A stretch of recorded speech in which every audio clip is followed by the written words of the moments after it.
Hey everyone, welcome to the show. End of July.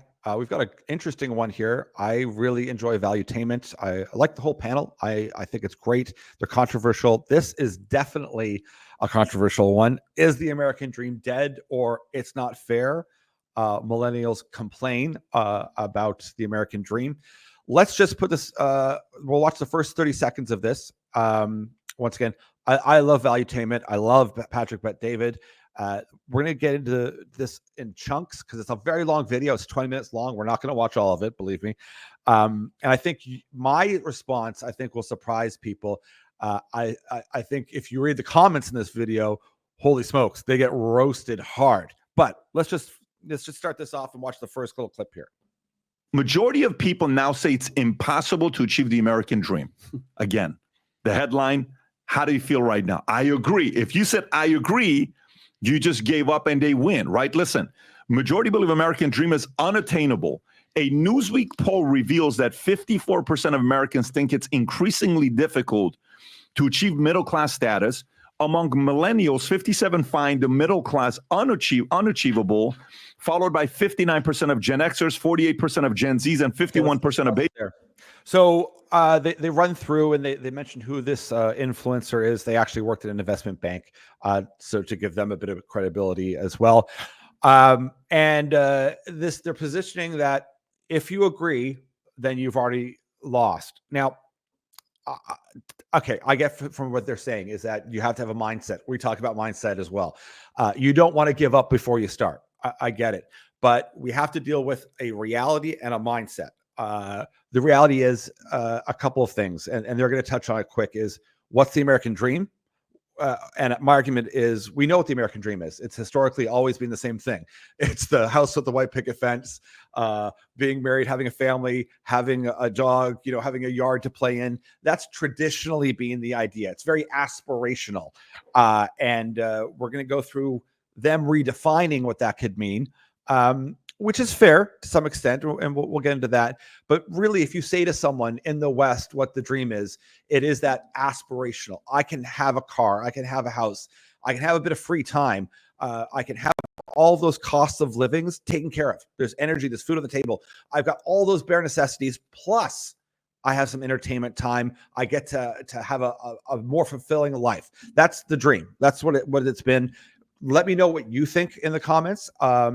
We'll get lots of ranges, of course, by generation and age. But traditionally, when I think of that, that's kind of what sticks in mind, certainly from my frame of mind.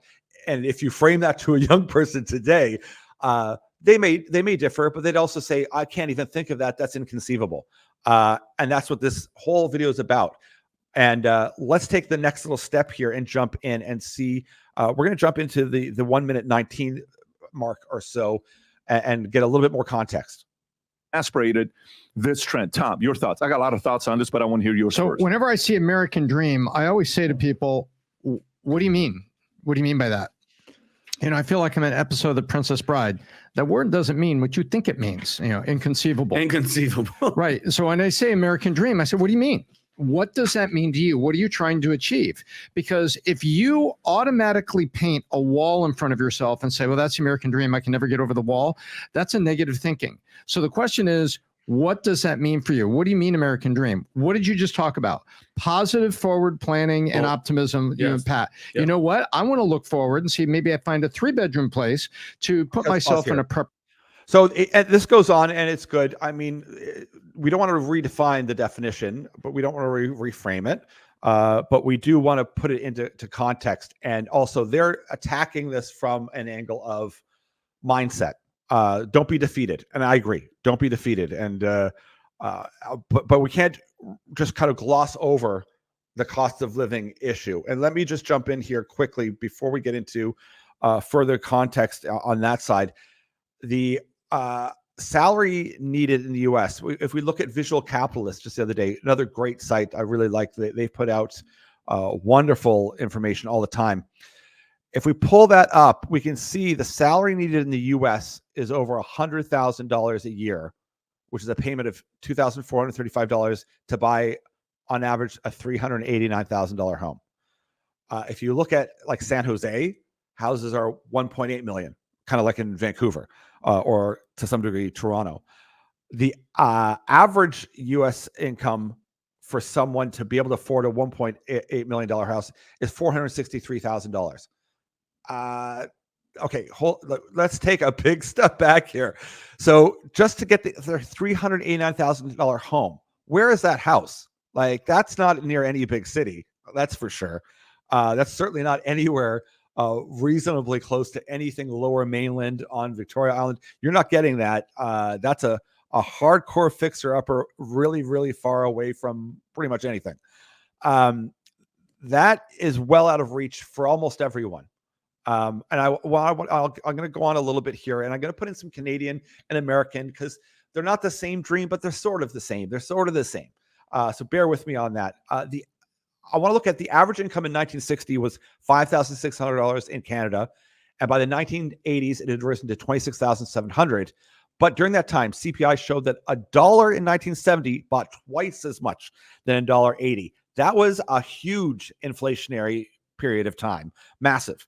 The average home price skyrocketed to $75,000, and by the end of 1980, by 1989, the average home price went up to $273,000. So we can see a rampant inflation in housing. Now, in the 1960s, that was 1950s, 60s, the American dream. That was one person. That's a one earning household, and you could do that. The U.S. was similar numbers, slightly different. That's one person working. Now you require basically three people to reach that 100,000, because the average person in Canada is also not making 100,000. They're certainly not making 100,000 in the U.S. So, just statistically speaking, numbers wise, it's unattainable. Now, where we're going to move on, and once again, we don't have to focus on the negative. We have to deal with reality. There's a number of things that have happened because of this, but it certainly has changed. And I don't think redefining what the American dream is helpful. Although the conversation that they have, and we'll jump into now Adam, who's on the show. And I love this part. I think we're at the 331 section. Let's listen to what he has to say here. Thoughts on this? Well, I'll tell you, the old American dream is dead, straight up. But when one door closes, another door opens. The new American dream is as alive and as vibrant as ever. It just depends on what your definition of the American dream is. Back in the day, in the 80s, there used to be a phrase, and tell me if you're familiar with this, Tom, you probably remember this: he who dies with the most toys wins. Remember that?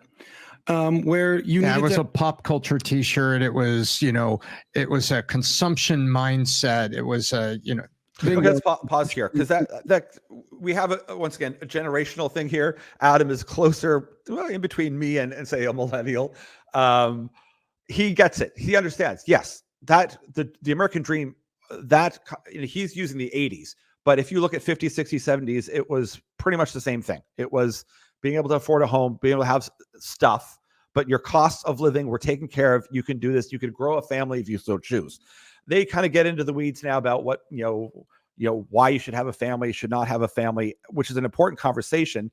But part of that is that there has been an attack on that idea that, who would want to live and have that kind of lifestyle, live in a suburb like Leave It to Beaver? I think if you asked a lot of millennials now, and I grew up in the age group where that was constantly in movies made fun of. That's the most boring, terrible, useless thing you could ever do, is to have kids move to a suburb, blah, blah, blah, blah, all this. That's what Hollywood promoted. What a mistake that was, because most people would actually like that. It's not easy to do, but now younger generations are saying we can't even afford that. And before I go into my whole spiel, let's just wrap up a little bit here at 710 mark.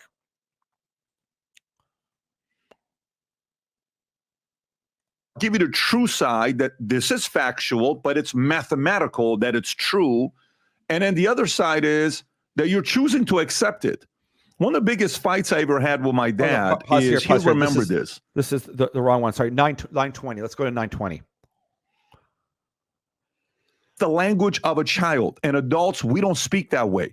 By the way, all of us have. Do you know why we speak that way? Do you know why we speak that way? It's not fair. Why does the other guy get a promotion, not me? It's not fair. Why does the other guy get the right eyeballs and not me? It's not fair. Why is the other guy that get the nice, they share his YouTube channel on the cover of YouTube. How come they don't share our podcast? It's not fair. What do you mean? We all do it. Don't fall for that trap. I think we're being throttled. What's the word? Like our channel Shadow banned. We're being shadow banned and throttled. Here again. So you can kind of see where we're going here. It's not fair. Now, we're unfortunately seeing a lot of Instagram, TikToks of the "it's not fair," or you've stolen my future, this type of stuff. That's not everybody. If you were just to watch a lot of what's promoted on YouTube, on mainstream news, you would be pretty annoyed at a lot of the young generation because they seem awfully. They've been failed. They have been failed by, the generation before and the generation before, not only in education. That's what's got them to where they're at right now. And they're thinking about a lot of strange things. Also on I call it vulture capitalism, in which we've pushed not just to the 1%, but the 0.1% has now become that they hold the cash and they hold amounts of cash that are inconceivable to anybody else.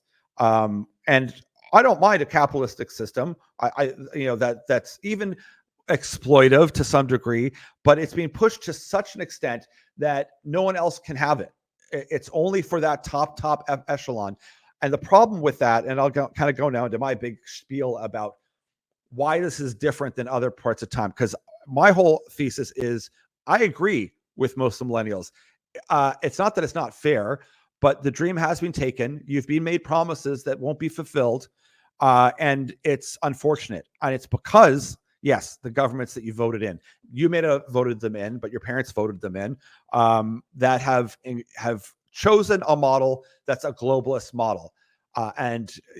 This is where I'm coming from. Take it or leave it. Whether you look at the university, it used to be that, yes, you could get into XYZ University in Canada, whether it's McGill, Queen's, Western, University of British Columbia. And you're a Canadian citizen, you'd think, okay, I've got a shot going to one of those schools if I get good grades. Right now, there's no incentive for them to take a Canadian whenever they can charge 3, 4, 5 times as much to take an international student, where they also know that the government is pushing mass migration, in which they could then hopefully harness and keep that student here to offer them another job as they move on. So they've taken a model of saying, if you've come here in the last 20, 30, 40 years to Canada from either you've lived here or you've come from somewhere else and you've put in the hard work, we may just pass that along to someone else that lives in another country. So the rate of you getting into a college has now opened up to someone in China, in India, and across the globe. And because they want to come here, they're going to come here. And you say, oh, well, you should be able to compete. Well, it's different to compete against the entire planet with billions of people than it is to compete against, say, 30 million people in Canada. That's a very different kind of structure. As well, there's not a lot of new universities that have been built. There's not a lot of new hospitals that have been built to support any of this. That's a whole other conversation. If you go to the US, it's to an extreme, because now it's not just that your state college or say Ivy League, where you go, okay, there's so many students from international studies or places that will go to an Ivy League school. It's now opened up again. And if you are now competing not only against the smartest people in the US, and then it was opened up to more North America and everything else, you now have to compete against the entire planet again to get into the colleges that you want. That's a failed system and a failed model. And that's a globalist system. It's saying we'll look at everyone across the planet rather than, no, we should be supporting the people in our country to give them the opportunities we promised them. And we did make promises to people. I know specifically in my own family, there was promises made to, say, young women in STEM, in science, tech, engineering, and that has not been true in Canada. And I remember saying to someone in my family that don't believe the hype.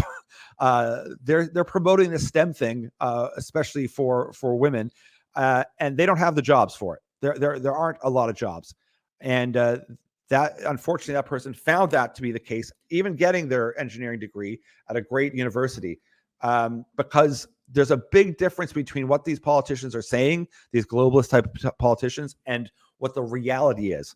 Now, this is a big conversation. It's probably too long for a quick little rant on a Wednesday, but overall, I liked and I disliked what Valuetainment was doing.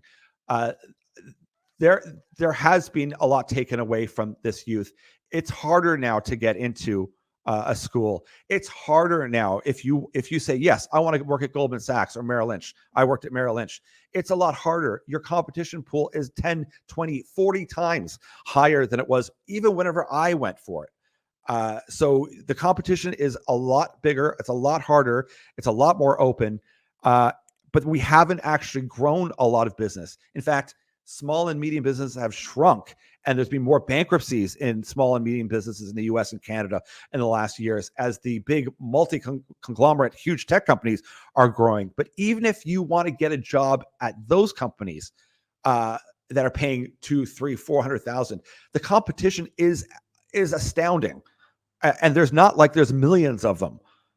So the model is broken. This globalist kind of model is broken. There needs to be more attention paid to the current people in the country to give them opportunity. And that's what the American dream, regardless of whether or not you think it's about a house in the suburbs or a single life in a condo, whatever it is that it's aspirational. There should be hope. There should be the sense that we as a country and your leader is giving you opportunities, is trying to make it that you have a chance of aspiring to something greater and encouraging you, not into dissuading you from having a family, not to dissuade you from doing certain things or to tell you you should feel guilty or terrible or awful about certain things. It should be aspirational. And I think we're hitting a cusp now where that negativity, where the failures of this experiment that has been done, certainly in the US and Canada, I'd say the West, is starting to reform and reshape. And hopefully we'll have some aspirational ideas start taking focus and take effect. And we can give young people hope that there is a possible future for them. There is a dream. And that, once again, I didn't even talk about the technology side of things. We saw a big technological revolution, say in the 1920s with the cars, industrial revolution. People will liken this fourth industrial revolution to those types of things. I would say it's completely different. Automation, AI, all of these things mean there's going to be a lot of unemployment in the future if they tend to be as good as they're going to be. And once again, the scale of education required to match that is rising rapidly. And while you're letting in more and more people that aren't going to be able to hit that level, what are the rest of the people going to do? So there's lots of important and increasingly difficult questions to be asked and policies to be written that we need to really start honing in on it now. And once again, focus on the people that are here now, to give them a chance to make something and to aspire to more. That's what we're really missing. And I'm hoping that in the near future, that hope and that fire and that aspiration will start to change, and we'll start to see a change in culture and attitude, and certainly in the young people to have more hope, because I get to see a ton of really bright, smart young people. And that's not reflected in the TikToks, the Instagrams, and all of these other things where you kind of shake your head and go, oh my goodness, we're in trouble. That's not the case. Social media is wonderful in some ways and absolutely toxic and terrible in other ways. I think we have to separate those two things and focus in on the positive and really help to inspire people. Let me know what you think. This has been quite a long rant. I didn't mean it to be quite so long, but it really brought up a lot of interesting questions, and I'd love to hear your feedback on it as well.